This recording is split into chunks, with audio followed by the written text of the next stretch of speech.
I have none other than my guy, Mario Armstrong. What's up, brother? How you feeling? Yo, DeAndre, what's up, man? So pumped to be on Level Up Daily, man. This is really good. I'm feeling the vibes. I'm feeling your energy.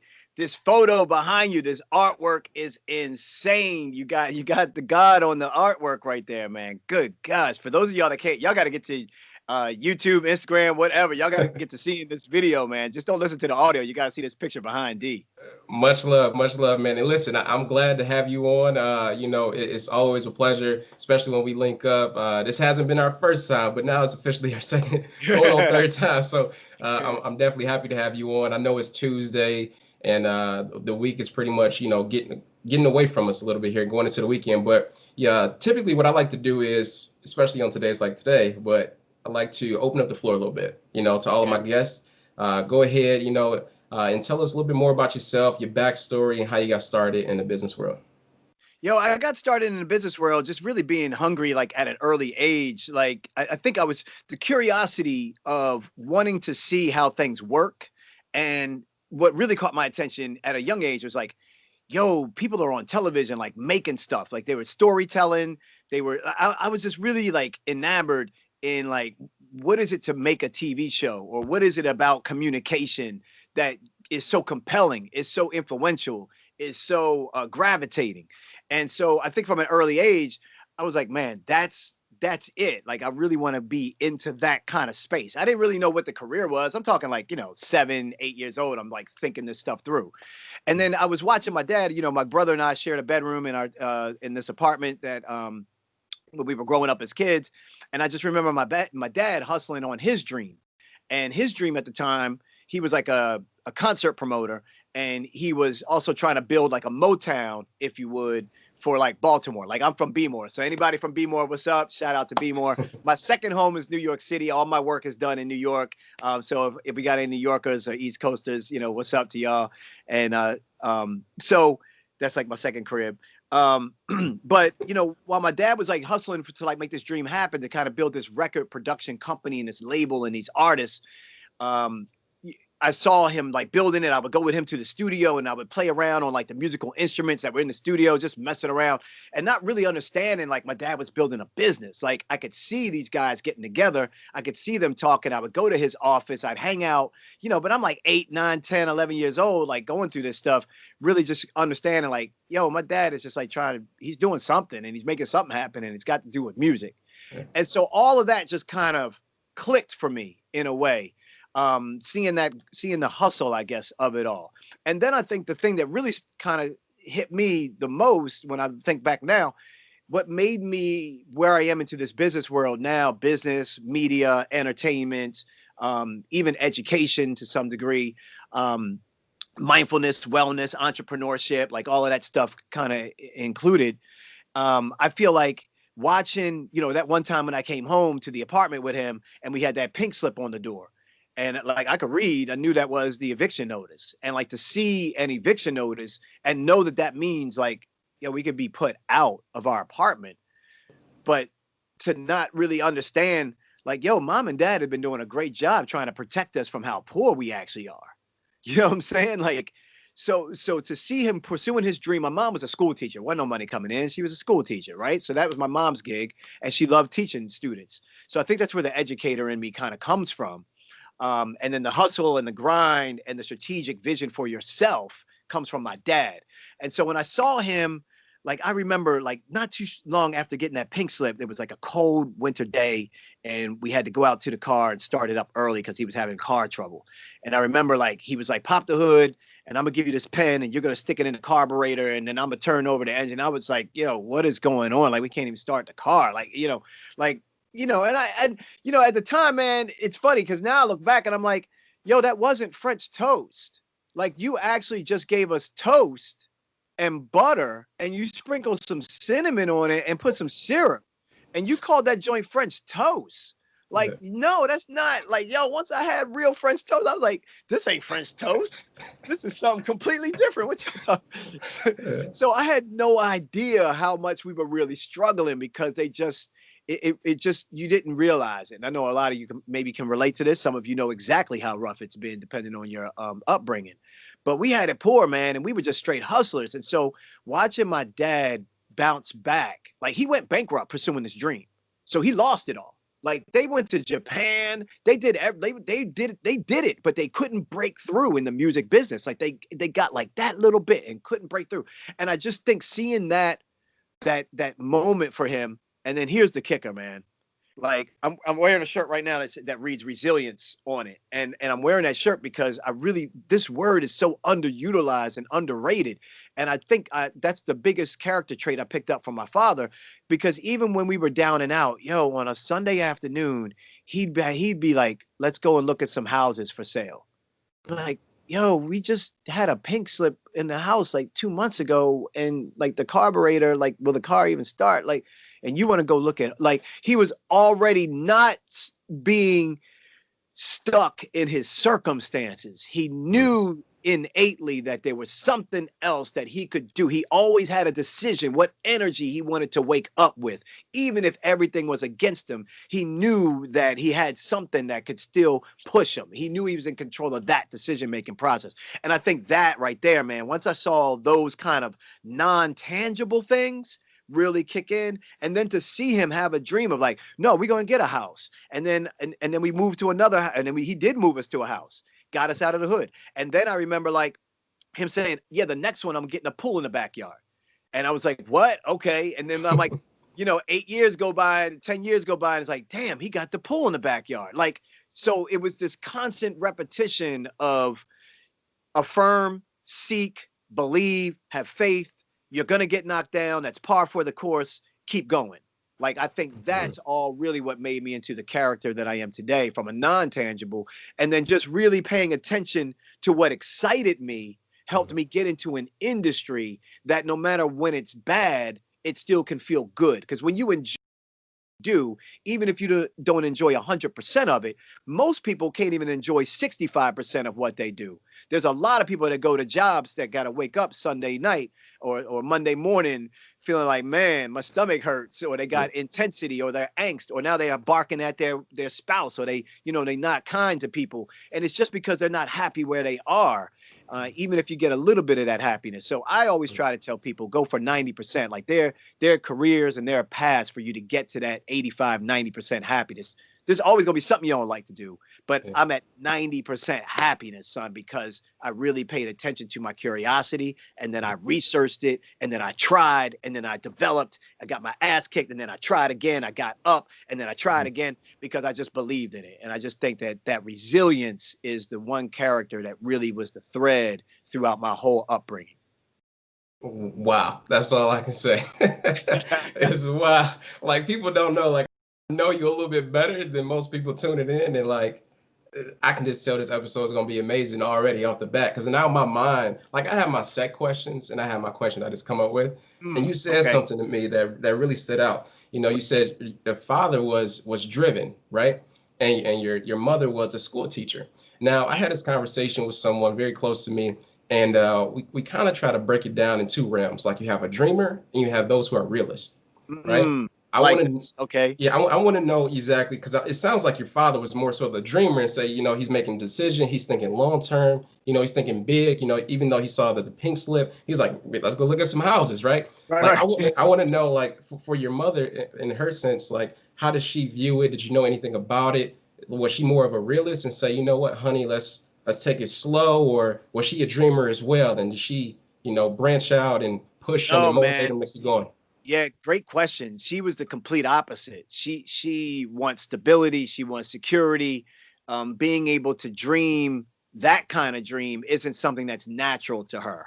And so, knowing that she was like, you know, being a teacher with a teacher's salary, trying to make ends meet, um, had to be difficult for her to really watch and try to support, raise my son and I mean, my brother and I, while we're growing up, while he's trying to really like make this dream happen, and to kind of really believe in that and stick with him.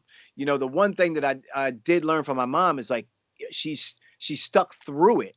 So even though it's not natural to her, if you can show your team, and when I say your team, I'm talking about your family, your support system, your squad, your people. If you can show your team let me even back up. It's not even show, because what I was going to say is showing your team like milestones, even if they're small milestones. Like it makes it easier for people to not give up on you if they can see a little bit of advancement, a little bit of progress. But the bigger thing is, can you actually involve them into your dream?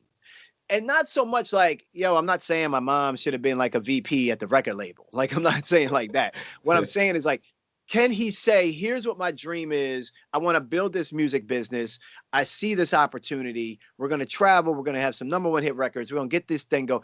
And can you present it in a way where you can say to other people that are in your family, in your circle, that really it would benefit you if they give you support and got your back, that you would say, hey, you're a stakeholder. You're like a stockholder in this dream of mine, which is really for all of us. Right. So do you understand it? Does it make sense to you? What questions do you have? What things can I answer? What ideas might you have? Like, just don't think you know all the answers because maybe you're the expert in the space. Oftentimes, the best information comes spontaneously when you decide to open your peripheral up and be able to allow other things to come in. There are moments when you got to put the blinders on and stay focused, but that's just for productivity purposes. That's not for inspiration, and that's not for being understanding, and that's not for realization and affirmation and being able to absorb it, to be inspired to do something that you may not have seen, but now you can. Like this new show format that I got coming out that I can't talk too much about because I can't believe it hasn't been done. Wow. And I only got this inspiration because of the pandemic and the lockdown. And I decided, like, yo, you got two options. You can either just try to like focus in on how you're going to adjust and make a pivot, or you can make the adjustments and focus on doing some pivot and then take a break and open up your eyes and look around and then go back in, adjust, focus, and then come back out and look around, see what's going on. And it was because of that constant focus, get some stuff done, make some moves, and then back up, take a look at everything and try to sit still to gain momentum, to get a little bit of inspiration. And I was like, yo, no one's doing entrepreneurship, money, and mindfulness with this kind of, I'm gonna just say, sports themed format. And I was like, uh-oh. Yo, I think everything else got. Let me run this by a couple people, see if I'm just tripping. Is it me? Yeah. Am I drinking my own Kool-Aid? Am I on my own high right now? Like, did I really bump into something? And after like three calls and explaining it, it was like, oh man, yeah, okay. So now you know what you got to go work on. So I think, being a realist and being a dreamer has its moments for both. Like, you can't just be a dreamer and just dream without paying attention to the facts and what's real. Yeah. You Yeah. you can think that you're the that a virus doesn't exist and be out there dreaming like nah, it's fine, we the greatest. And then you get a neighbor that gets sick, you know what I'm saying? So and I'm not making a joke about this because I had 2 family members that have passed away from COVID. So I'm talking about this from like a real painful position. And so I know what that really feels like on the worst end of that spectrum. But I just saw so many people getting so real with the pandemic that it put them into freeze, not even fight or flight. Some people ain't even run or try to fight it. Some just got stuck. No more distractions. I gotta deal with my own thoughts.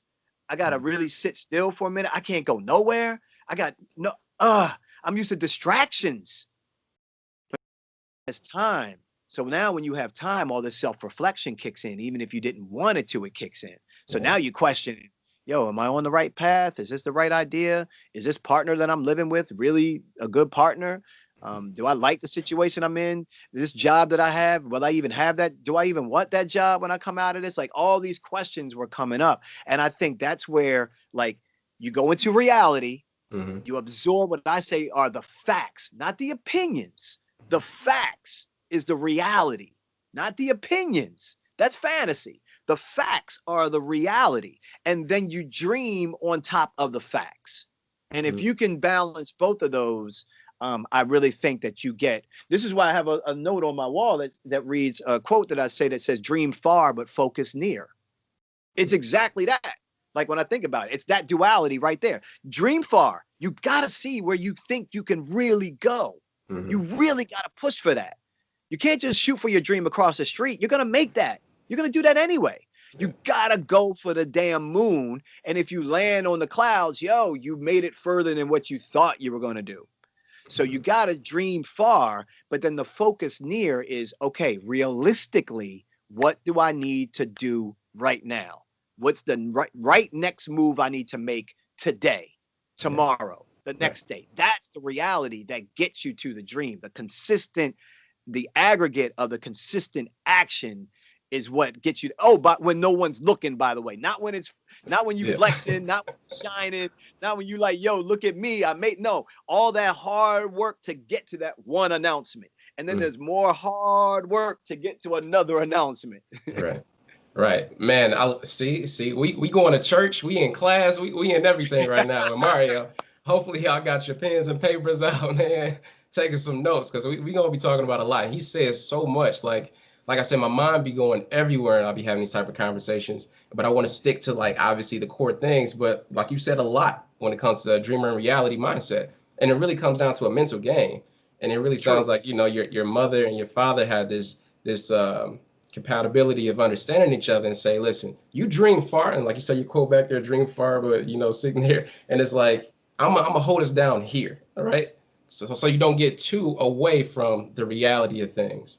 But I did want to touch on something that you mentioned as well when it came to just the quarantine, COVID, not really, you know, not trying to goof around about it, but also because it is serious and a lot of people are losing their lives and loved ones. Like during this time, what did you really learn about yourself during quarantine? Ooh, man, that's really heavy because so many people, you know, I mentor a lot in IG, and any of your listeners that need any mentorship, just hit me at Mario Armstrong on IG. I'm always in IG. I spend a lot of time just trying to cultivate relationships and help people out and mentor as much as possible.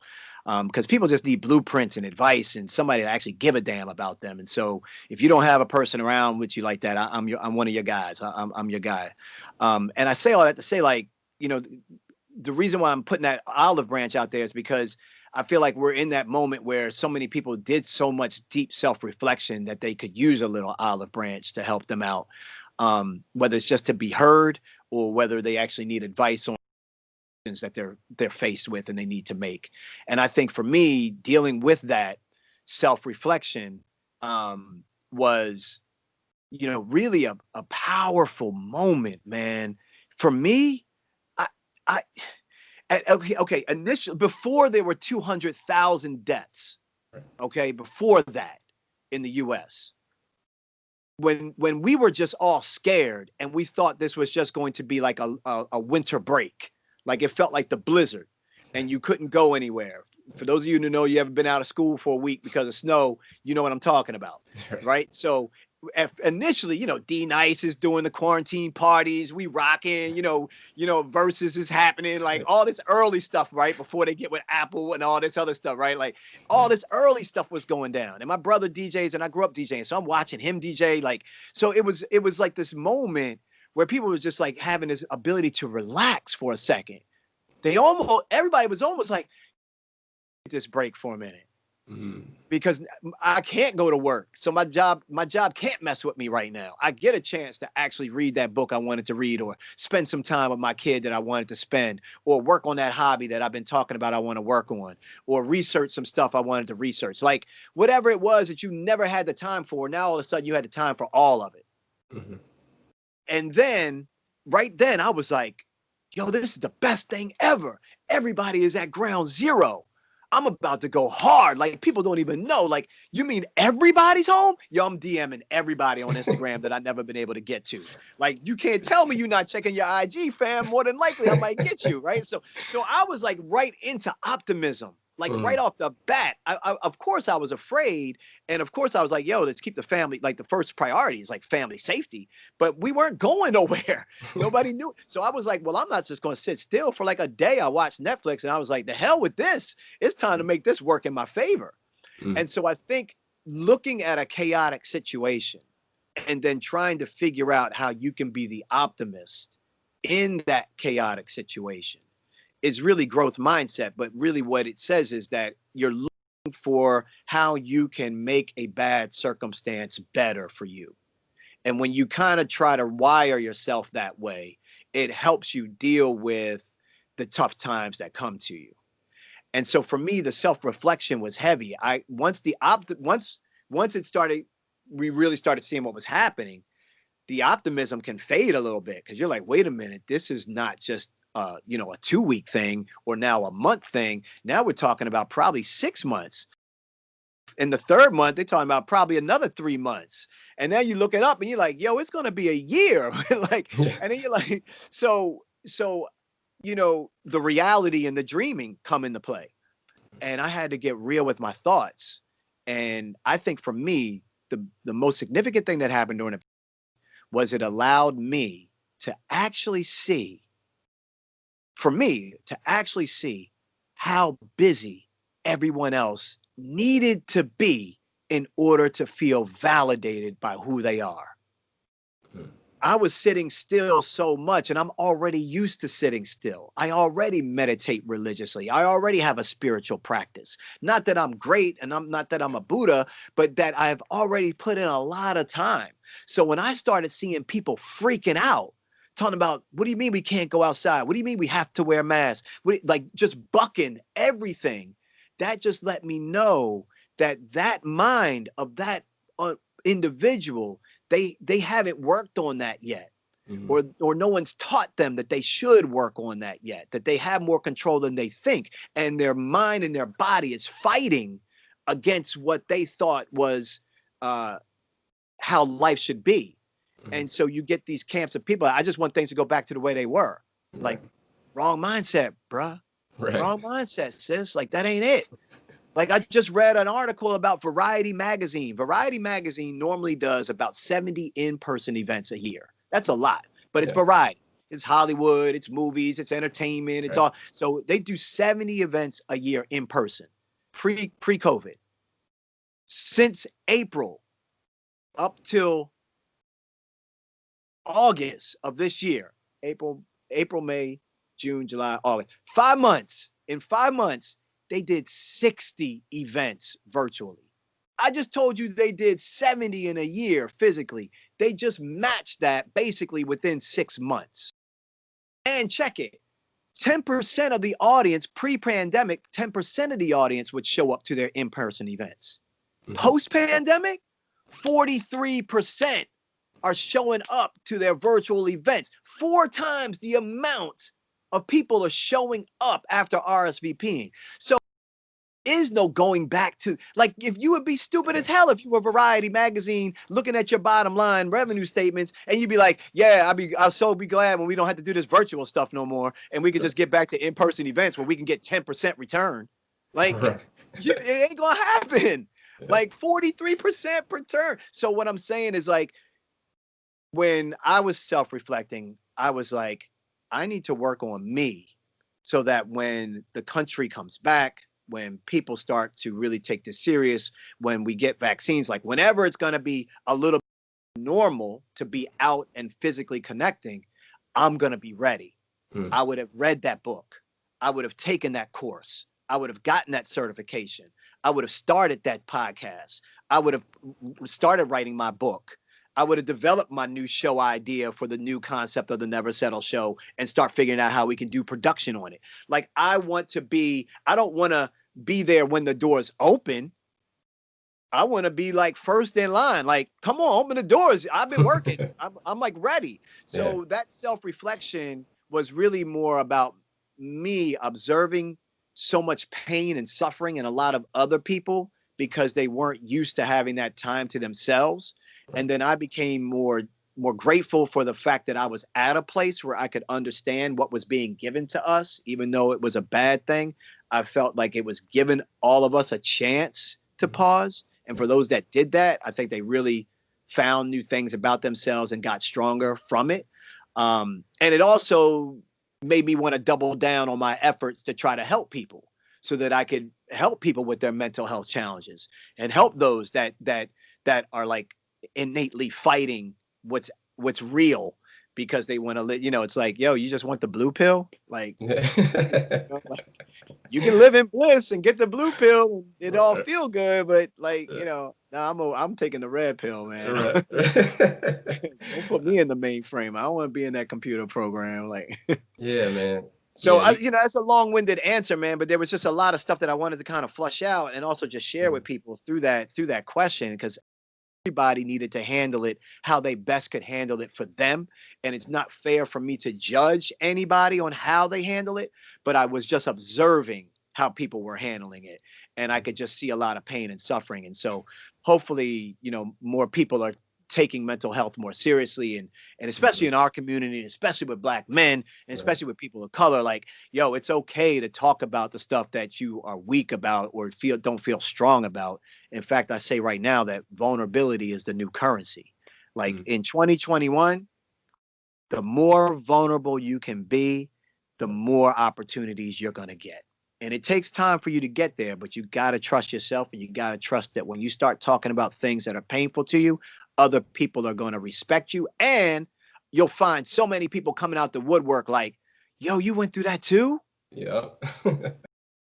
Man, I went, and then all of a sudden you got like a clique, you got a group, you got a squad that like, and before you know it, you're climbing out of the situation because you got 10 other people that relate directly to your exact situation and never knew because you decided to show yourself on the gram like everything is good. Yeah, that's true. That's a 1000% facts right there.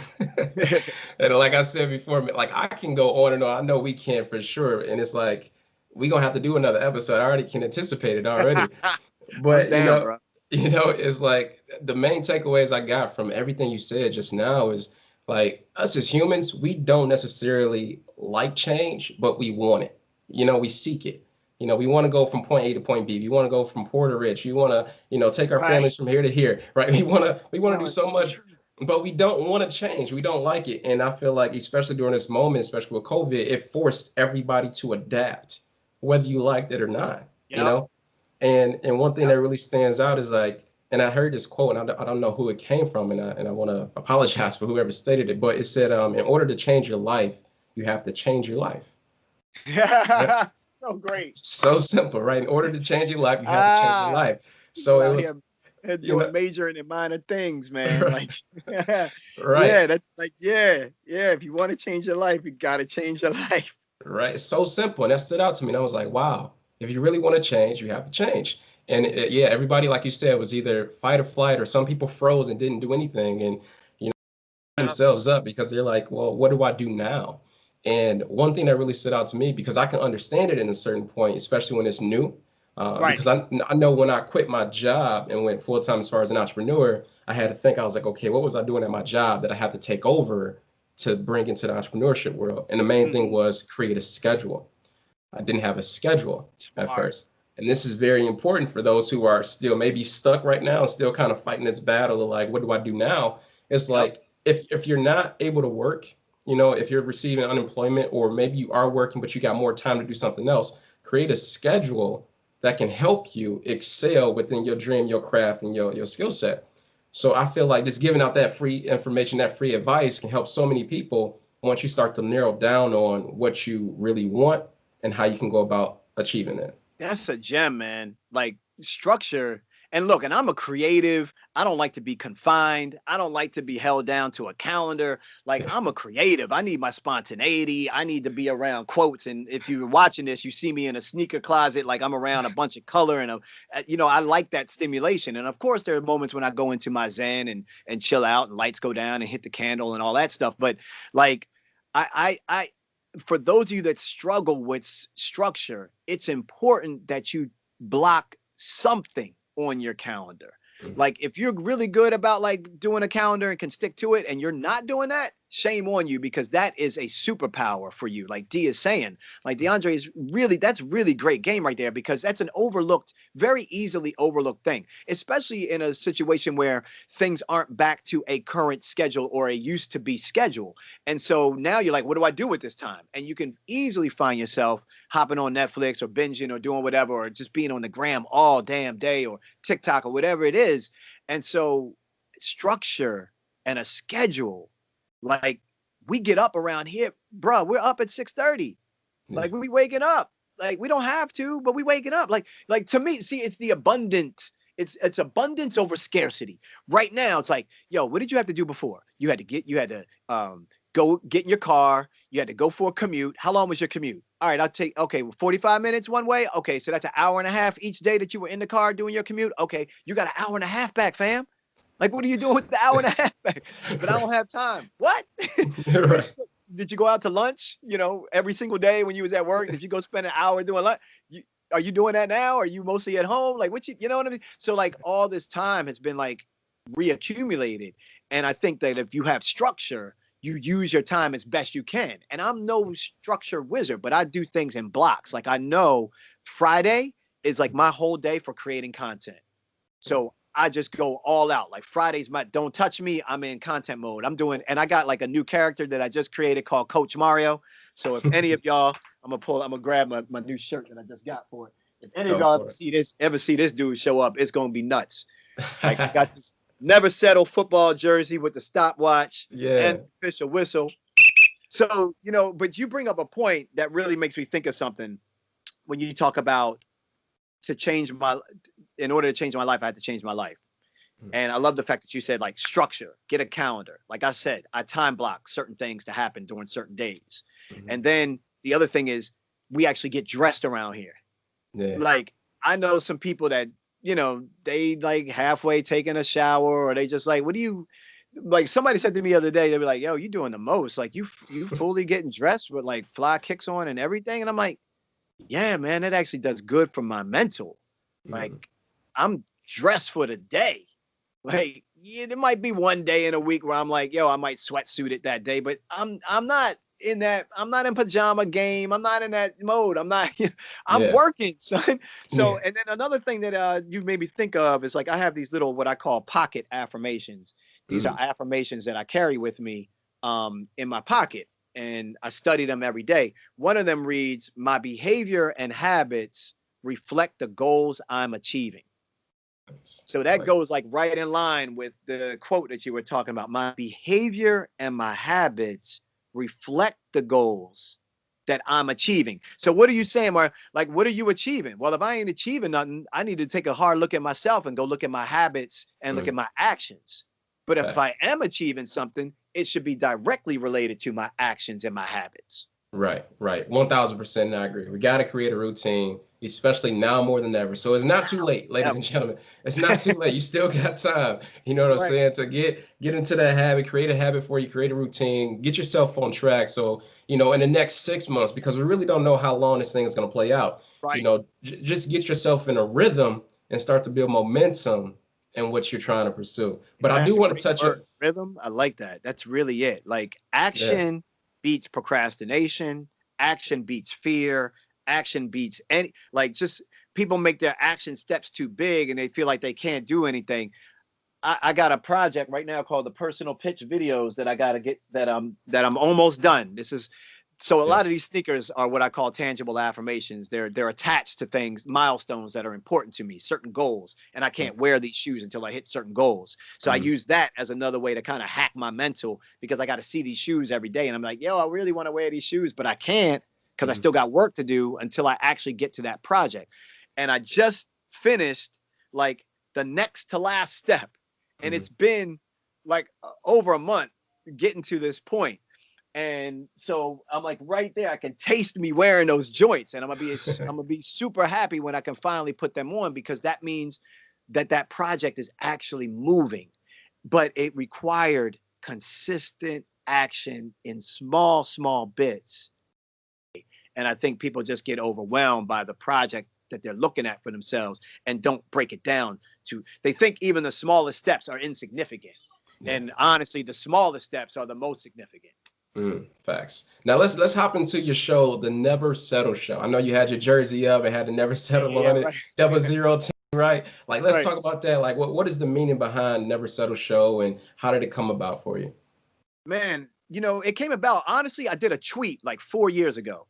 And at the end of the tweet, I hashtagged it Never Settle. And then that tweet just got retweeted like crazy. And people were just like, yeah, never settle. So something happened that I tapped into this kind of mindset at that moment. And my team and I, we were trying to figure out what we were going to do, because what we had been working on up until that point was we were creating pilots for show ideas that we wanted to pitch. And we were making these pilots and we were being told no. And I had connections at NBC and I was on the Today Show. Like I was for what I was doing at that time, I was like at the top of the game in that space. Like I was the person that would go on TV and talk to you about how to use technology to achieve your goals. And so I was like everywhere, CNN, Today Show, like NPR, like all the traditional media before, like this is probably going like 8 years back, before like really within the last 10 years we've seen like social media and YouTube and build your own podcast and that type of thing really start to take off. Right. So now you don't have to have a network to get you out there. You can do your own thing to get out there.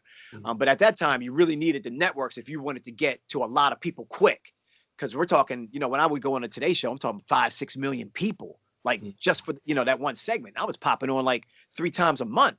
So that type of visibility was insane. Like, people see me in the airports, know me, I'd be doing autographs. It's crazy. So I was doing like this technology stuff at that time and was really focused on like trying to teach people how to use that to accomplish their dreams and accomplish their goals. And, when I think about, where we are like today and how I had to kind of launch the show to get it out there, and knowing that I had all those connections and still was getting told no, we had to make a decision like, okay, we got to do this on our own then. Yeah. Unless we're going to let someone else dictate my destiny, and I ain't about that life. So we got to do this on our own. And so we had to figure out like how much could we spend, how much could we go into debt, like what could we really do? And then we decided to put the pilot out there. And the reason why we wanted to do a show called Never Settle was because we felt that so many people needed a blueprint, access, and exposure. So a blueprint, see how things get done to help you, give you the tools and the ideas and the pathways. Exposure, show you things that you may have never seen before, like uncover new perspectives, a new angle, a new approach, a different way to look at how you can cut through. And then, that advice mechanism. Can I tap into my wisdom and my experiences of catastrophic failures and big wins? Can I lend some credibility to help other people avoid the things that we ran into? And can I bring some of these people I have access to onto the show to give advice that maybe they would not only share to their friends? So, how can Richard Branson, you trust me, I've been on your island, you've had me out on your island, which is, I guess, a slight flex, but like he's actually got an island, which is just bananas. But I'm on his island and there's like everybody else and just me. And I'm like, yo, you done let Baltimore into the islands? Do you know that I'm like, do you know that I'm a spy for my people? Do you know I'm absorb everything I can get out of this situation? And I'm taking every gem back to my community, right? And then, but I'm doing it in such a good fashion that you like, yo, I love Mario. And then I'm gonna get you to come on my show and you're gonna share gems with me that you would normally only share to like 20 or 30 other people, right? And so that became kind of like my goal was like, yo, I'm gonna be a storyteller. I'm gonna help my community, and I'm gonna show us that there are new ways of thinking that we can accomplish our goals. And I'm gonna do it myself. So I'm gonna independently produce my show. I'm gonna independently hire my staff. I'm gonna independently get a studio. I'm gonna independently like do the whole thing to prove to you like, yeah, I didn't settle either, and I got skin in the game as well. So it's official, it's authentic. And so that's kind of like the reason why we really did the show. But when we started, and this goes to all you with a fresh idea that you're thinking about starting, it didn't look as pretty as it looks now. Like if you ever go to YouTube and go check out Never Settle Show on YouTube, that joint looks like, it's a major production. It's in New York City. It's in Times Square. We shoot it at NASDAQ Studios, like the stock ticker of the world. Like it's crazy. It's like we got big, ginormous screens. It's a CNBC shoot shows out of there. Like it's ridiculous. But our first season, my control room was literally in a tech company's lobby And the show was literally in a tech company's lobby, and the control room was in their broom closet. Like we literally were like pushing brooms and stuff out of the way so I could fit like 4 people in the back to be in a pseudo control room to be able to look at the cameras and give me direction over the IFB in my ear. But we were told no, like the studios wanted $300,000 and we couldn't afford that. So we were like, yo, how do we do this? And so I started calling tech companies that I knew had spacious lobbies. And I was like, if we come in after hours, can we use your lobby one day a week from 6 to 9 p.m. And in exchange, I'll give you a shout out for your product in my show. So I'll give you ad space in my show. And man, after like 3 calls, the third one was like, yes. And we were like, oh, so we ended up having to fold out chairs, put out a fake carpet. We had to basically makeshift a studio set into this tech lobby. And I had like 30 staff members working to make this happen. Like half of them were interns. The other half were on payroll. And man, it wasn't pretty, but it wasn't horrible. And the ironic thing about just getting started and just doing it, no matter what it looks like, the ironic thing about it is that's the season that we won the Emmy for. That's crazy. And let's talk about that. Let's talk about, how that Emmy came about, and also, these big years that you was able to land, like I said before, with CNN, Steve Harvey and all these other opportunities. Like, what was that experience like for you? Yo, the experience was crazy. Like getting y'all, you got to create your opportunities, people. Don't look for people to give you the opportunity. Please hear me on this. You've got to create your opportunity. No one owes you an opportunity. No one's going to be looking for it. The only time they start to look for it, or it's not even they look for it, the only time they actually get to see it is actually when you start to do it.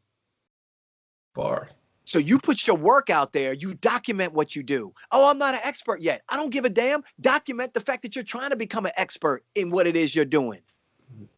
Document that. Show that you're working towards becoming the best chef ever, that you're working towards becoming the best stylist, or whatever it is.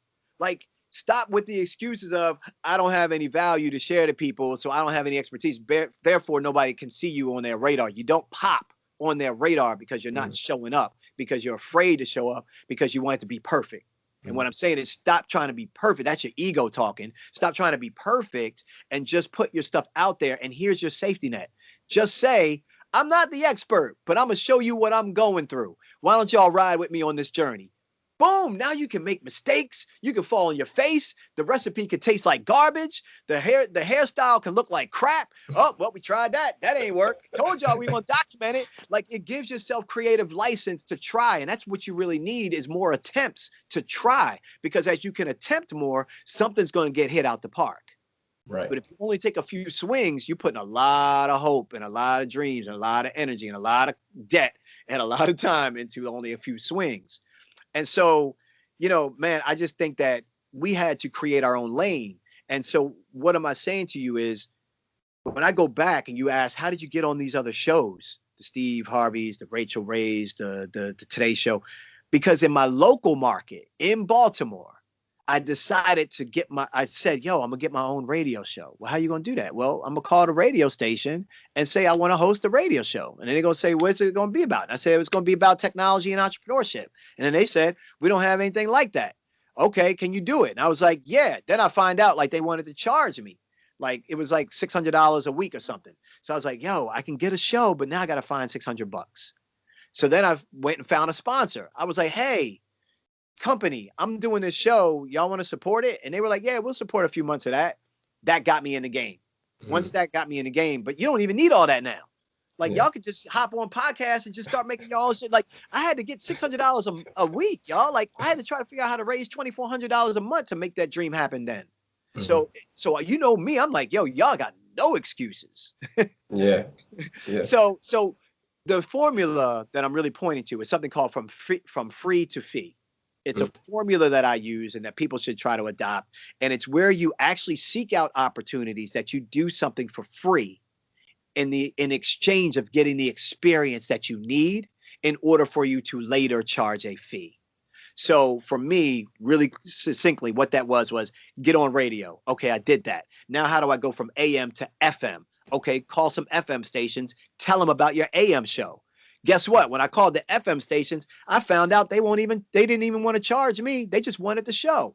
Now I don't have to worry about having the money, but now I have an even bigger audience. All right, but I want to get the TV. How do you do that? You take your radio show and you call the TV station and you say, hey, TV station, local market, I'm trying to do some advice like this on TV and I'll do it for free. Wait, you'll come on to our TV. You'll come on to the morning news once a week. We can call it Tech Tip Thursdays. Perfect. I'll do it for free once a week. Did that joint for free once a week for 3 years while I had a full-time job. Why? Because I wanted to learn how to be on live television. I wanted to know what it was like to be in a newsroom. I wanted to know what it was to be editing, what it was to write a report, what it was to do a story, what it was to go live and you only had 30 seconds before you hit a break. How can you get your point said in a certain amount of time? Because I was actually auditioning and conditioning myself for the big time. I was in the local market where I can make mess ups. But what I was really saying is, yo, y'all don't really know. Like, I'm doing this for free because I know what I'm getting. But too many people get their ego tied up like, yo, y'all should start paying me now. You see what's coming. Then your vision's too small. Like, my vision was, I'm going to use this to get me to New York, or I'm going to use this to get me to LA. I can't just go straight to New York or just go straight to LA. I mean, you could try, but, you know, I found that doing this process gave me the credibility. And then that is how people started noticing me. And that's why, like, document, put it out there. I was posting it. Like, here's what I just did. Here's my latest segment. Here's what's going on. Somebody on the internet from the Today Show was doing a Google search. Bam, I popped up. And that's how they ended up giving me a shot. Wow. That's crazy. And then you gotta kill it when you get the shot. You gotta you gotta do your Eminem. You gotta one shot. Like, you gotta get on there and you gotta murder it. And if you do, then everything else kind of just falls right in line. That's so big, man. And I know a lot of people right now listening is like, wow, this dude is a legend already. Walking legend, moving out here. And listen, I commend you for the strategy, the mindset, mind frame that you was in. Like, I know that took a lot, to really do, especially you doing things for free for over 3 years, you say, but you had a bigger vision. Thursday, I'm waking up at 5 a.m. because I gotta be to the station by 7, dressed, because I gotta be on air by 7:30. This is morning news. Like, the news starts at 7 o'clock, and then I gotta go to my day job by 8:30. On Thursday. So it didn't matter if it was snowing or if it was raining or if it was cold as hell. Like, yo, you said you were going to show up, right. So don't take on free work, y'all, if you ain't going to act like it's paid work. Because if you take on free work and don't act like it's paid work, your reputation gets tarnished and you're done before you even get a chance out of the gate. You got to show up to the free work just like you get paid for it. Got you. And I really want to dive into this part, and I feel like this is the focal point of everything that you're saying. Is basically it's wrapped around your passion. It's what you're really passionate about. Because you say even when you was a young kid, between 8 and 10, your father had this hustle and drive, and your mother was a school teacher, but you picked up just about enough from the both to make who you are today. So, like, how can people who don't really know what their passion is, they're trying to find it, how can they go about narrowing down what they're really great at and finding their true passion? Grab a sheet of paper, y'all. Grab a sheet of paper. 2 columns. On the left-hand column of the sheet of paper, you're going to write at the top of the column what I'm great at. What I'm great at. And then you write down every single thing. I don't care how small it seems. I'm great at making the best peanut butter and jelly sandwiches. All right, whatever. Put it down. I want to know everything that you feel that you are great at. All right. Then sometimes when we're in our own head or when we're dealing with a lot of self-doubt, we can't be very objective about ourselves. We're not good to ourselves. We beat ourselves up in those moments. So it may be difficult for you to come up with more than 2 things. At that point, ask your friends, ask your family, ask people that know you. Yo, what am I good at and what am I great at? What do you think? Like, what do you see me being great at or good at? And you'll be surprised. Like, they'll start telling you like all types of stuff about you that you didn't realize that they see you as great at, but because it may seem so obvious to you, it's nothing great about that. I think I talked about this the last time. It reminds me like that Jay-Z moment when he was out slinging drugs and he could rhyme on the street corner super easy. and didn't need to write it down. And then but he overlooked it. Like, he was so gifted. He was so gifted at rhyming, but was like laughing at rappers. Like, y'all ain't making no real money. Drug dealers is what's making the real money. Y'all making silly money. Y'all running around, going around the country, and y'all riding in that little car. Like, these are his words, and I'm paraphrasing right now. So I've studied this man. I've studied a lot of different people in our society and culture to figure out how they make moves and what their mindset was like. And it was because he thought that it came to him so easy that since it wasn't work, that it couldn't have any value. And what he missed is that's actually the gift. And what you're supposed to do is lean into the damn thing that comes easy to you and really figure out how you can learn more, master it, be curious about it, and go deeper into it, because you already are given a head start in that thing. And here's the thing that could be your best gift could be the thing that makes you the most vulnerable. So imagine him at the time. If he's drug dealing and all of this was, clothes and diamonds and cars and girls and all that stuff, and you seeing rappers like Tribe literally riding around in a hoopty, but they on the radio all the time, but they in a hoopty, drug dealers are laughing at him. So how he gonna go to the same people and be like, yo, I'm gonna start rapping? What? Like, you know what I'm saying? Like, how can you even be able to even get support from your team when your team is already laughing at the same people you're talking about trying to become now? So, Right. You know what I'm saying? So then you get confused and you don't make the move. Fortunately for him, he figured out sooner than later that this was a gift and this was something that he should do, and that this was something that if he decided to really try to learn how to do double entendres and figure that out, that he could actually do that type of stuff. So my point is, then you saw how he became a student of the music. He wasn't just rapping. You saw he became a student of the music. Then you saw him become a student of the business of the music. So, like, we all have that capability. It's just whether or not you want to answer the purpose that's calling for you. He didn't want to answer the purpose that was calling for him. He didn't pick up the phone. Fortunately, he did. So for some of you, you don't want to wait till, it's too late to pick up that phone and answer that purpose that's calling for you. So I just think that, a lot of times when we have these gifts that we all have, when we disregard them as things that already make us great, we already miss what could be our purpose or what could give us that alignment. So on that one side of the paper, you're going to write down the things you're great at, and you're going to ask other people. Because if Jay would have did this early on, so many of them would have been like, yo, you can rap your ass off. Like, so many of them would have told him that. Like, no doubt. But he didn't ask nobody about that. He was great at hustling. Like, Right. So then on the second column, next to that, what you're going to do, you're going to look at the things you're great at. And then on the second column, you're going to start to think about the careers or the different types of projects that you can monetize using any of those things you're great at. So let's say one of those things, you wrote a list down? I'm writing. Come on. I got it. Did you write anything great? Have you written anything great about yourself yet? Or if not, tell me something great about about yourself. Right off the top, I feel like I have great interviewing skills. I'm a great listener. And it's something that stood out to me. And I was actually told that too. So I put that at the very top. So you knew it intrinsically, but then you got some validation from somebody you respected that also said this to you. So you're like, yo, this is real. I can hone in on this craft. I have a gift here. And it's true. I get interviewed a lot.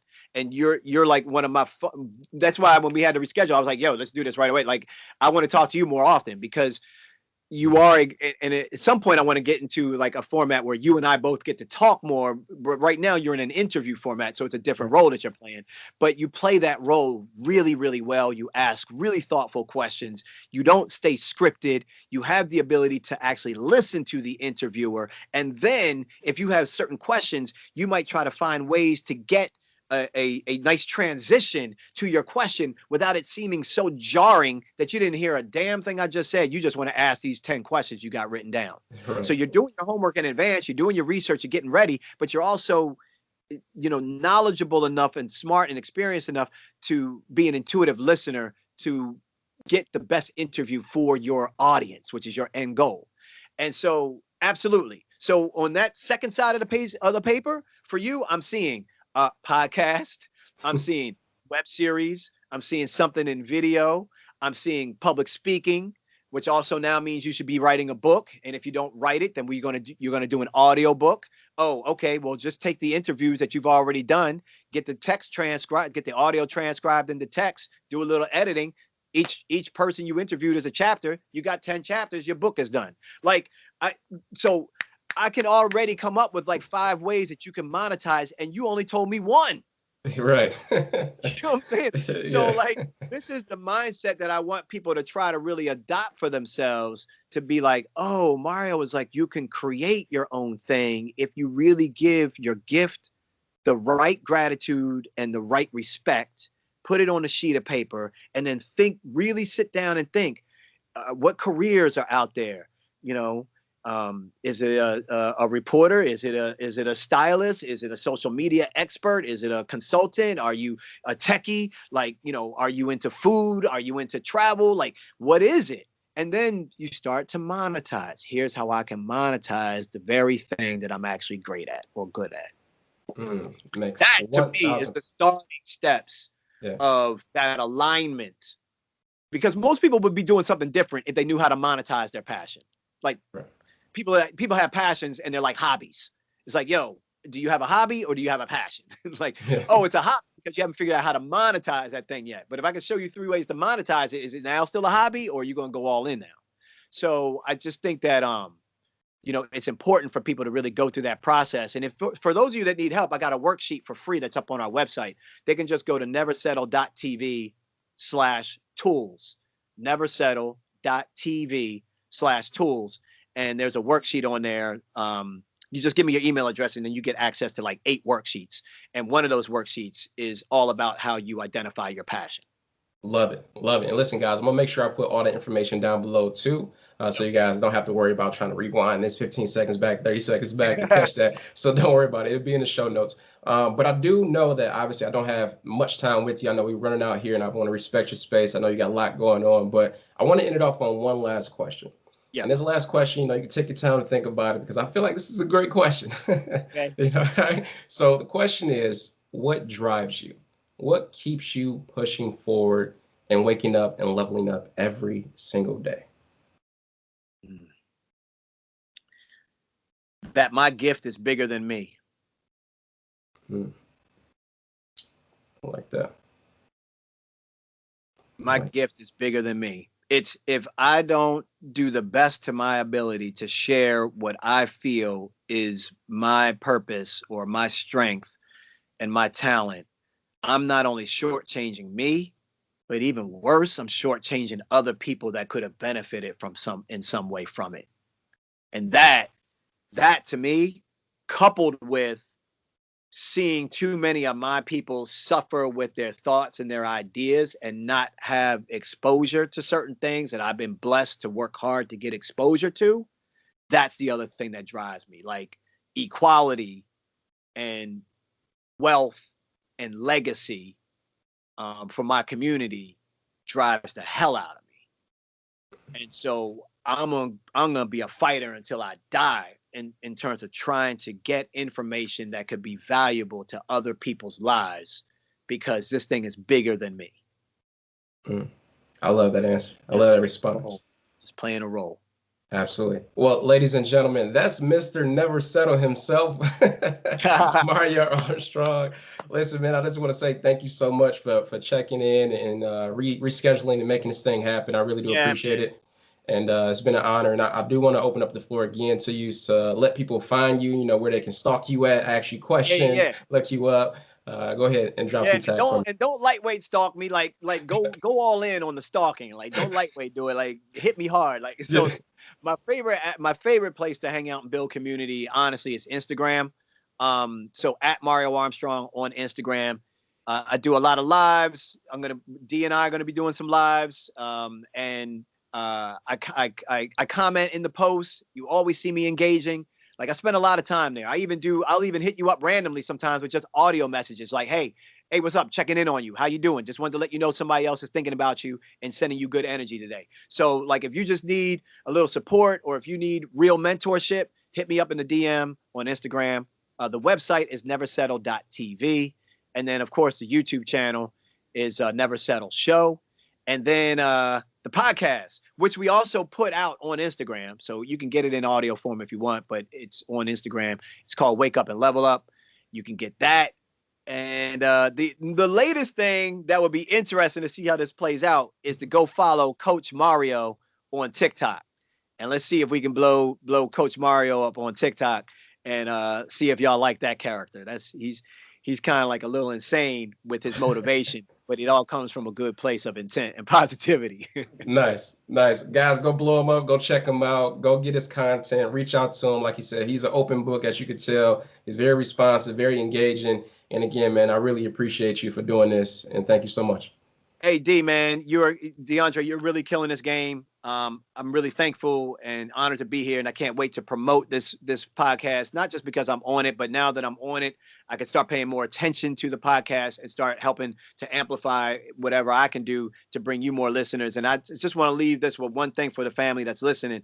Y'all keep supporting DeAndre. Like, when you see creators of color doing their thing, you have to show some support. And so that means like the content, share the content, go and write a review. Like, that stuff matters. It really, really does. And so show some of that engagement. Like, that's an easy way for y'all to just show some support for somebody that's trying to create something of value that's going to impact other people's lives in a positive way. And then the last thing is, if something is important enough for you to go after, you got to do it even if all the odds are against you. Bottom line. Love it. Listen, guys, I appreciate every single one of you. All of you already know this. We're just going to keep rocking, keep leveling up. And again, this is Mario Armstrong. Definitely check him out. He's a great guy. And until next time, guys, much love, peace, and blessings. And that's the show. Another one in the Another book. one. And another one. Let's go. Yeah, man. Thank you so much, man. This is dope. This is a great episode. I feel like this was even doper than the first one a little bit. I didn't think that would happen.